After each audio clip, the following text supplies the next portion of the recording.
Hello students, इस video में we are gonna talk about cell injury and adaptations.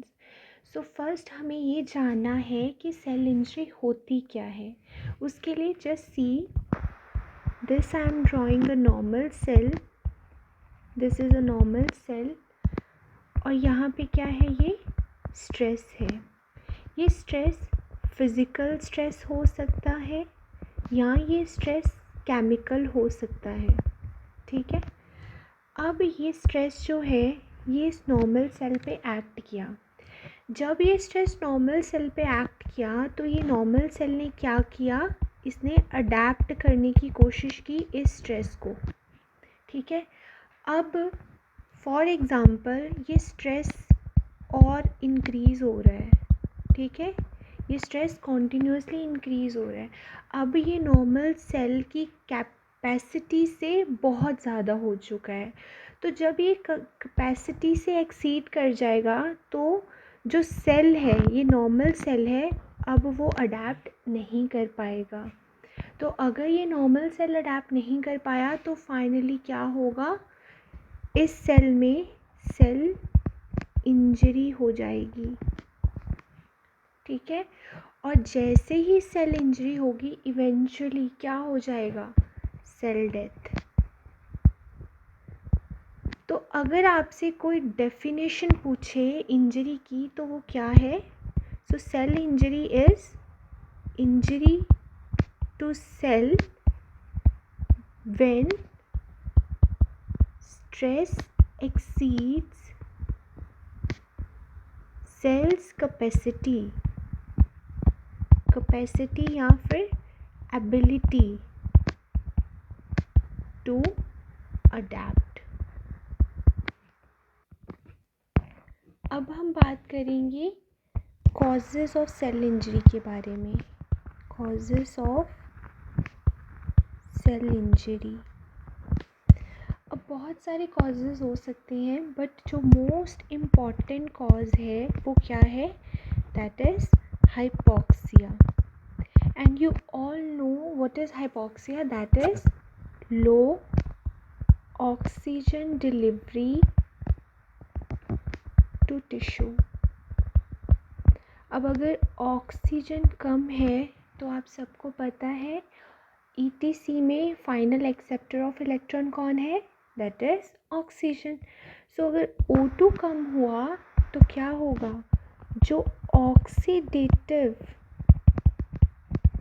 Phosphorylation होती है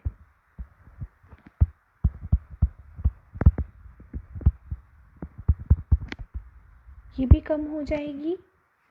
और जैसे ये ऑक्सीडेटिव फॉस्फोराइलेशन कम हुई तो क्या होगा, इवेंचुअली ATP सिंथेसिस भी कम होगी. ठीक है. तो याद रखना है, हाइपॉक्सिया की वजह से क्या होगा, ऑक्सीडेटिव फॉस्फोराइलेशन कम होगी और ATP सिंथेसिस कम हो जाएगी. और आपको पता है कि सेल में कुछ पम्प्स होते हैं जो कि किस पे वर्क करते हैं, ATP डिपेंडेंट होते हैं वो, जैसे कि सोडियम पोटेशियम ATPase. ठीक है. ये पंप किस पे डिपेंड है, ATP पे. अब अगर ATP कम हुई तो ये जो पंप है वो प्रॉपरली फंक्शन नहीं कर पाएगा. ओके. नाउ हाइपॉक्सिया का मोस्ट कॉमन कॉज क्या हो सकता है, that is ischemia. Ischemia is a most common cause of hypoxia. Now ये इश्कीमिया ट्रांसिएंट है कि परसिस्टेंट है, ये भी डिसाइड करेगा कि सेल इंजरी कौन से टाइप की होगी. ठीक है. तो अगर तो ये जो इश्कीमिया है वो ट्रांसिएंट है, इफ़ इट इज़ ट्रांसिएंट तो क्या होगा, सेल में रिवर्सिबल इंजरी होगी. Reversible injury. बट अगर ये इश्कीमिया परसिस्टेंट है, if this is persistent then what is gonna happen, that is irreversible injury. So this is the one of the most important cause of cell injury. Now we'll discuss about the second cause. अब second cause क्या हो सकता है? That is inflammation. Inflammation, जैसे कि एक example लेंगे pneumonia. Pneumonia में क्या होगा? ये एक इन्फ्लामेशन है. सो ये क्या करेगी? जो लंग है उसको डैमेज करेगी. तो फाइनली क्या होगी? लंग में सेल इंजरी होनी शुरू हो जाएगी because of this inflammation. Third जो कॉज हो सकता है सेल इंजरी का, that can be physical cause. Physical cause जैसे कि कोई mechanical trauma,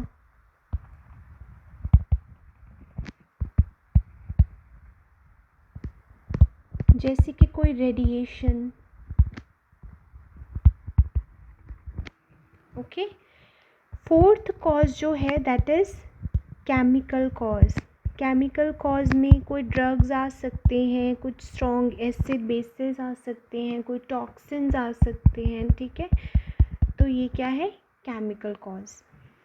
fifth one is that is free radical. ये फ्री रेडिकल्स क्या करते हैं? सेल में ऑक्सीडेटिव स्ट्रेस जो है वो इंक्रीज करेंगे ये. सो ऑक्सीडेटिव स्ट्रेस बढ़ा देंगे सेल में and finally they leads to cell injury. So ये सारे फैक्टर्स आपने याद रखने हैं जो कंट्रीब्यूट करते हैं किसको? सेल इंजरी में. Now next we will talk about reversible injury. हमें पता है सेल इंजरी दो टाइप की होती है. क्या क्या है वो? Reversible and irreversible. तो फर्स्ट हम किसके बारे में बात कर रहे हैं? रिवर्सिबल के बारे में.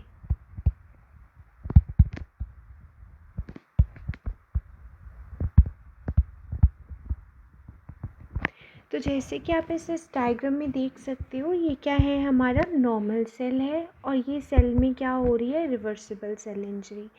हर सेल में कुछ पंप्स होते हैं, जैसे कि यहाँ पे मैंने ड्रॉ किया. ये क्या है? हमारा sodium potassium pump and calcium magnesium pumps. ये दो टाइप्स के पंप्स होते हैं सेल में. अब मैंने क्या बोला था? कोई भी स्ट्रेस आएगा तो ये स्ट्रेस की एक एग्जांपल लेंगे, जैसे कि इश्कीमिया हुआ. इश्कीमिया हुआ सेल में तो क्या होगा? O2 कम आएगा. O2 कम आया तो क्या कम होगी? Oxidative phosphorylation. So oxidative phosphorylation कम होगी जिसकी वजह से ATP कम बनेगी. और ये ATP अगर कम बनी तो ये जो सोडियम पोटेशियम पंप है इसको क्या कर देगी? डैमेज कर देगी. अगर ये पंप डैमेज हो गया तो अब क्या होगा? अब जो सोडियम बाहर जा रहा था, as you can see this arrow, यहाँ से सोडियम बाहर जाता है सेल के और पोटेशियम अंदर आता है. बट अब ये सोडियम पोटेशियम पंप डैमेज हो चुका है तो सोडियम जो है वो बाहर नहीं जा पाएगा. तो सोडियम की जो कंसंट्रेशन है वो सेल में क्या होगी? वो सेल में इंक्रीज हो जाएगी. And by the rule you know कि who follow sodium? That is water. So अगर सोडियम ज़्यादा है तो ऑब्वियसली जो वाटर है वो भी सेल के अंदर ज़्यादा हो जाएगा. एंड इवेंचुअली अगर वाटर ज़्यादा हो गया सेल के अंदर तो अब क्या होगा? सेल इवेंचुअली और ज़्यादा बड़ा हो जाएगा साइज में. तो cell will swell up like this. अब तो यहाँ पे क्या हुआ? मैंने बोला यहाँ पे होगी सेल स्वेलिंग. अब अगर वो आपसे क्वेश्चन पूछें कि what is the earliest finding of cell injury, तो क्या होगी? Cell swelling. So it is the earliest finding of cell injury. Okay. And वो आपसे ये भी पूछ सकते हैं कि कौन सा आयन रिस्पॉन्सिबल है for reversible cell injury. Now ion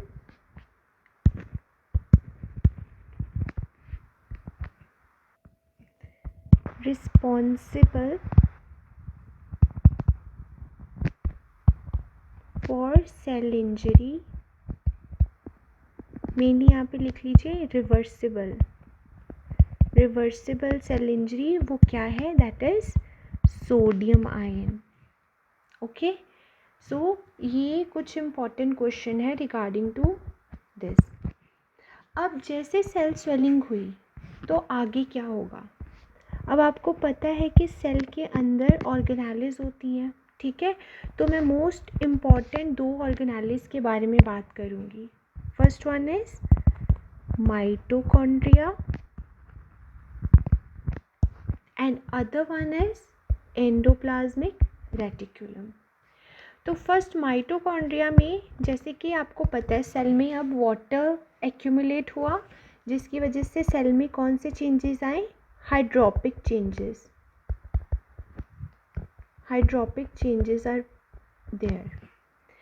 अब सेल में वाटर ज़्यादा है तो ऑब्वियसली माइटोकॉन्ड्रिया के अंदर भी पानी आएगा, तो उसकी वजह से क्या होगा, जो माइटोकॉन्ड्रिया है उसमें स्वेलिंग हो जाएगी, ठीक है। जो माइटोकॉन्ड्रिया है वो स्वेलअप हो जाएगी। And you know what is a function of mitochondria, that is it is a powerhouse of the cells. मतलब यहाँ पे एटीपी बनती है। अगर ये अब इसमें पानी आ गया तो ये स्वेलअप होगी, तो क्या ये अपना फंक्शन कर पाएगी नॉर्मली, ऑब्वियसली नॉट। तो जो एटीपी है वो क्या हो जाएगी, कम होगी सिंथेसिस, ठीक है। और आपको पता है एटीपी अगर कम हुई तो हमारे पम्प्स अच्छे से रेगुलेट नहीं कर पाएंगे, ठीक है। अब जो एंडोप्लाज्मिक रेटिकुलम है, इसको समझने के लिए एक डायग्राम ड्रॉ करेंगे। This is the endoplasmic reticulum, और इस एंडोप्लाज्मिक रेटिकुलम पे राइबोसोम्स प्रेजेंट होते हैं। Ribosomes are present over the endoplasmic reticulum.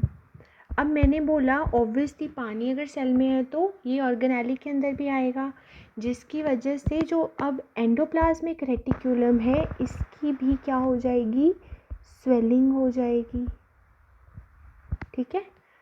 अब इसकी स्वेलिंग जब होगी ना तो ये जो राइबोसोम इसके साथ अटैच थे अब ये क्या हो जाएंगे, ये डिटैच हो जाएंगे,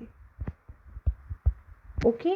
ये राइबोसोम्स हैं जो ये डिटैच हो जाएंगे। और राइबोसोम्स का मेन फंक्शन क्या है, दैट इज प्रोटीन सिंथेसिस। अब ये राइबोसोम्स डिटैच हो जाएंगे तो ये प्रोटीन सिंथेसिस कर पाएंगे क्या, ऑब्वियसली नॉट। तो ये प्रोटीन सिंथेसिस नहीं हो पाएगी इनमें। और अगर प्रोटीन सिंथेसिस नहीं होगी तो अब क्या होगा, जो लाइपेसेस है, लाइपेसेस एंजाइम, ये एक्टिवेट हो जाएंगे।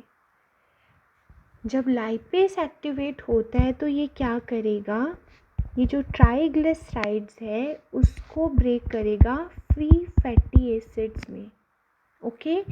तो ज़्यादा लाइपेस है तो ज़्यादा ट्राइग्लिसराइड्स ब्रेक होंगे फ्री फैटी एसिड्स में। एंड फाइनली क्या होगा, आपको इसमें फैटी चेंजेस देखने को मिलेंगे,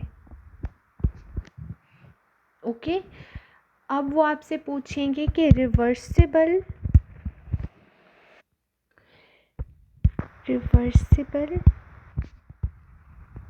सेल इंजरी में कौन से चेंजेस देखने को मिले। तो आपका आंसर क्या होगा, आपको 2 चेंजेस देखने को मिले हैं यहाँ पे। First one is the hydropic change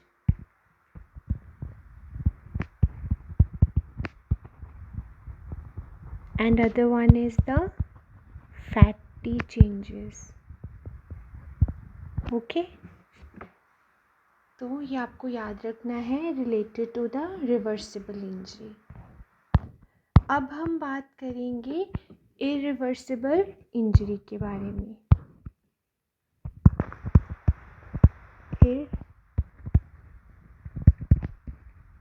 irreversible cell injury. So as you can see here this is a normal cell and ये सेल है जहाँ पे इरिवर्सिबल सेल इंजरी हुई है, ठीक है। तो अब इरिवर्सिबल सेल इंजरी के लिए क्या होगा, फॉर एग्ज़ाम्पल अब एक्सट्रीम स्ट्रेस है, देयर इज़ एक्सट्रीम स्ट्रेस। अब इस एक्सट्रीम स्ट्रेस की वजह से क्या होगा, ये जो पम्प्स है इनका परमानेंट डैमेज हो जाएगा, परमानेंट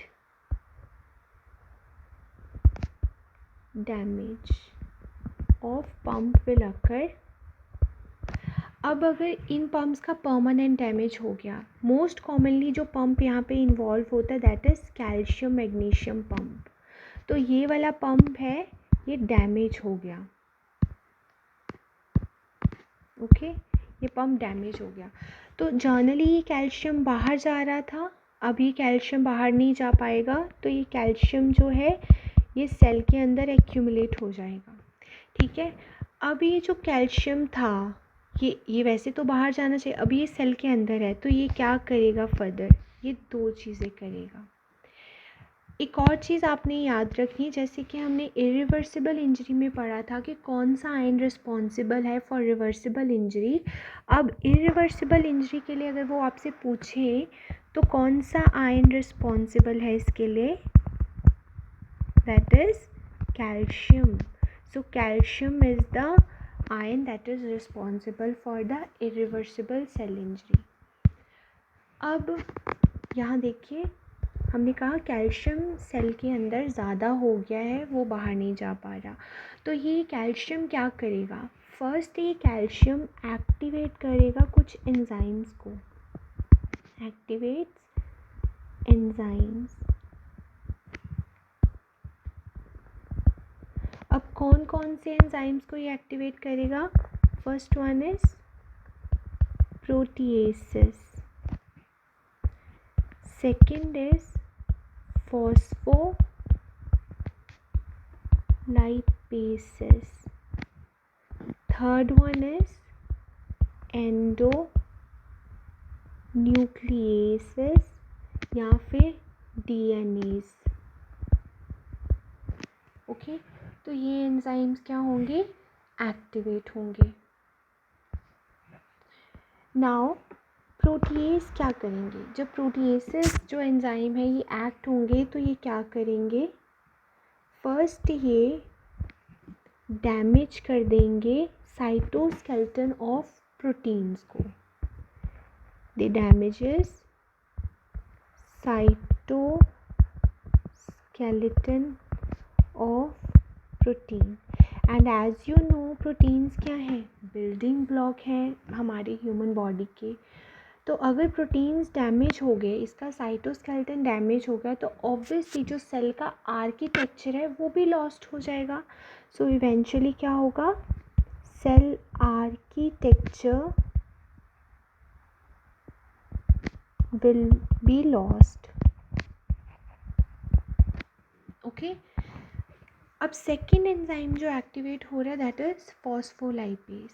और आपको पता है जो हमारी सेल मेम्ब्रेन है वो किसकी बनी है, दैट इज़ फॉस्फोलिपिड्स की, ओके। अब ये एंजाइम अगर एक्टिवेट हुआ तो ये किस पे एक्ट करेगा, सेल मेम्ब्रेन पे या प्लाज्मा मेम्ब्रेन बोलते हैं जिसको, उस पे एक्ट करेगा, ठीक है। एंड फर्दर ये क्या कर देगा, ये एंजाइम एक्टिवेट करके डैमेज कर देगा हमारी प्लाज्मा मेम्ब्रेन को, डैमेजेस द प्लाज्मा मेम्ब्रेन या सेल मेम्ब्रेन। तो अगर ये प्लाज्मा मेम्ब्रेन या सेल मेम्ब्रेन डैमेज हो गई तो अब क्या होगा, आपको सेल के अंदर ऐसे माइलिन फिगर्स देखने को मिलेगी। ये वर्ड स्ट्रक्चर जो है this is what, this is nothing but the myelin figures, this is what, this is myelin figures. और ये माइलिन फिगर ज़्यादातर आपको इरिवर्सिबल सेल इंजरी में ज़्यादा देखने को मिलेगी as compare to reversible injury. Okay, अब थर्ड एंजाइम जो एक्टिवेट हो रहा था वो क्या था, दैट इज़ एंडोन्यूक्लियसेस और द डीएनएसेस। थर्ड कौन सा था, एंडोन्यूक्लियस और डीएनएस। अब ये एंजाइम क्या करेगा, ये डैमेज कर देगा न्यूक्लियस को, डैमेज करेगा सेल के न्यूक्लियस को। अब कैसे डैमेज करेगा, अगर तो ये हमारा न्यूक्लियस है, ठीक है। अब ये एंजाइम एक्ट किया न्यूक्लियस पे, इसने क्या किया, ये न्यूक्लियस का साइज़ अब छोटा सा रह गया है, इसने क्या किया, इसने की chromatin condensation. Okay, chromatin condensation को आप और क्या नाम देते हैं, आप इसको बोलते हैं पिक्नोसिस। ओके, सेकेंड जो चीज़ हुई, अब ये न्यूक्लियस था, अब ये न्यूक्लियस छोटे छोटे फ्रेगमेंट्स में टूट गया। ओके, इसको हम कहते हैं chromatin fragmentation. This is chromatin fragmentation, या फिर आप इसको क्या नाम देते हो, कैरियोरेक्सिस।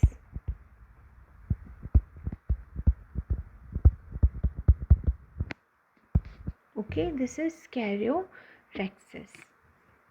थर्ड चीज़ क्या हो सकती है, ये आपका न्यूक्लियस था, अब ये न्यूक्लियस रहा ही नहीं, ये डिस्ट्रॉय ही कर दिया, देयर इज़ नो न्यूक्लियस, जिसको हम क्या कहते हैं, क्रोमैटिन